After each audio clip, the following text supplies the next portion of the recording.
Excuse me ভাইয়া, কিছু না মনে করলে আমাদের দুটো কাপল ছবি তুলে দেন। আচ্ছা ঠিক আছে, দিচ্ছি। ঠিক আছে ভাই, একটু সুন্দর করে ছবিগুলো তুলে দেন। আচ্ছা ঠিক আছে, আমি বুঝতে পারছি। কি কইলেন ভাই, আপনি কি বুঝতে পারছেন?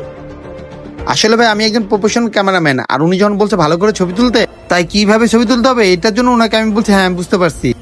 ও আচ্ছা ঠিক আছে, তাহলে সুন্দর করে ছবি তুলে দেন আমগো দুই জামাই বউয়ের। আচ্ছা ভাই ঠিক আছে, এই ফোন নাম্বারটাও দিও। সুন্দর করে দুটো ছবি তুলে দিই। ভাই একটু মুখটা দিকে ঘুরা। ও আচ্ছা ভাই ঠিক আছে, লোকটা মনে অনেক সুন্দর করে ছবি তুলতে পারে রে। তাড়াতাড়ি করো, একটু তাড়াতাড়ি করো, পাগল নাকি? আচ্ছা আচ্ছা একটু। কিলো ভাই, হয় নাই ভাই? হ্যাঁ ভাই হইছে। এই না আপনাদের ফোন। সাকিব নেওয়ার আগে আমি ফোনটা নিয়ে নেই। দেখি ছবিটা কেমন হয়েছে। দাঁড়াও। যাক আমি এখান থেকে এখন চলে যাই। কি ব্যাপার নূপুর, মোবাইলটা এভাবে কায়রা নিলা কেন? ছবিগুলো কি আমি দেখবো না? আরে সাকিব পাগল হইছো কেন? মোবাইলে চার্জ নাই, বাসায় যেয়ে দেখো। আর আমি বাসা থেকে তো ফোনটা চার্জ দিয়ে নিয়ে আসছি, একটু দেখি না, দেখলে কি হবে? তুমি একটু বেশি বুঝো, বললাম না মোবাইলে চার্জ নাই, বাসায় চলো, বাসায় যেয়ে দেখো। ছাড়ো তো, আমি ছবি না দেখে বাসায় যাব না। আমার কথা তুমি বোঝো না, ছবি দেখাতে হবে আমাকে। আরে তুমি পাগল নাকি? এত মানুষের সামনে চিল্লাচিল্লি করতেছো। চিল্লাচিল্লি করতাছি মানে? আমি ছবি দেখতে চাইছি, তুই মোবাইল চার্জের অজুহাত দেখাইতেছস কেন? মোবাইলের ভিতর কিছু আছে নাকি? তুমি আমার সাথে তুই টাকারি কেন করতেছো? তুমি কি ভুলে যাইতেছো আমি তোমার ওয়াইফ? বাসায় চলো, বাসায় যে আমার সাথে কথা বলো। এখানে কিসের কথা? তুমি আমার সাথে খারাপ বিহেভ করতেছো না? তুমি এখানে থাকো, আমি চলে যাচ্ছি আমার বাপের বাড়ি। এই নূপুর, দাঁড়া কইতাছি।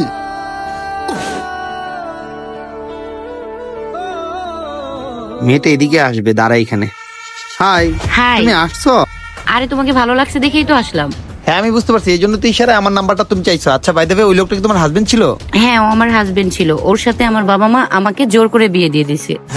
ওকে আমার একদমই ভালো লাগে না। হ্যাঁ ঠিকই বলছো, ওর সাথে তোমাকে একদমই মানায় না, কেমন জানি খ্যাত খ্যাত টাইপের। যাই হোক, আমাকে তোমার কেমন লাগে? তোমাকে আমার ভালো লাগছে, এর জন্য তো তোমার নাম্বারটা নিছি। চলো এখানে দাঁড়ায় না থেকে অন্য কোথাও যাই। ঠিক আছে চলো। ঠিক আছে চলো। বাহ, চমৎকার অ্যাক্টিং করেছো তোমরা। তুমি এইখানে কেন? আর ওর হাজবেন্ড আবার কেন আসলো এখানে? আরে আমি না থাকলে হবে? এই নাটকটা তো সাজিয়েছি আমি, এটার স্ক্রিপ্ট রাইটার আমি, গল্প লিখেছি আমি, পরিচালনা করতেছি আমি। আমি বলে থাকবো না? কি বলে ও? মানে কি? কিছুই তো বুঝতে পারতেছি না। ম্যাডাম আমি বলতেছি, আমি একজন অ্যাক্টর, আমি এফবিসি তে অভিনয় করি। স্যার আমার অভিনয় দেখে আজকে আমাকে উনি ভাড়া করছিল আপনাকে পরীক্ষা করার জন্য। পরীক্ষা? কিসের পরীক্ষা? নয়ন তুমি চুপ করো, আমি বলতেছি। তোমার নামে কিন্তু অনেক বাজে কথা শুনেছি, তারপরও তোমাকে বলি নাই। বলতে চাইলেও কিন্তু তুমি এড়িয়ে গিয়েছো। তার কারণে আজকে অভিনেতাকে ভাড়া করে নিয়ে এসে তোমার আসল চরিত্র আর রূপটা আমি দেখে ফেললাম। এই অভিনেতাকে আজকে ভাড়া না করলে আমি কখনোই বুঝতে পারতাম না যে তুমি একটা দুশ্চরিত্রের মেয়ে। আরে নূপুর, আমাকে তোমার ভালো লাগতো না, তুমি আমাকে বলে দিতা। তোমার 10 লাখ টাকা কাবিনের আমি দিয়ে দিতাম। পরপুরুষের প্রতি তোমার এত চাহিদা কেন? আমাকে তুমি একটাবার বলতে পারো? আর আমি মানুষের কথা এতদিন বিশ্বাস করি নাই। নিজের চোখে যদি না দেখতাম তাহলে তো বিশ্বাসই হতো না। তোমার মতো চরিত্রহীনা নারীকে বিয়ে করে আমার জীবনটা আমি ধ্বংস করে ফেললাম। তোর মতো চরিত্রহীনা নারীকে বিয়ে করে আমার লাইফটা শুধু শুধু নষ্ট করতে চাইছিলাম।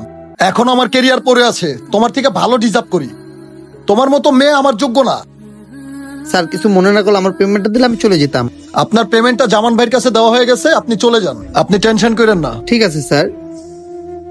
তোর মতো নারীকে কি করা উচিত জানোস? কিচ্ছু করবো না। কিছু যদি করি কি করবি জানোস? তোকে তো আইন আদালত আছে, আদালতে গিয়ে কান্নাকাটি করবি, আমাকে শুধু শুধু মিথ্যা জেল খাটাবি, আর হলো হয়রানি করবি। তোর আমি ডিভোর্স দিয়ে দিব। তোর 10 লাখ টাকা কাবিন না, 15 লাখ টাকা দিয়ে তোর আমি আমার লাইফ থেকে বিদায় করবো। তুই আর আমার লাইফে থাকতে পারবি না, বুঝতে পারস নাই? তোর মতো মাইয়া আমার পাশে থাকার যোগ্য না।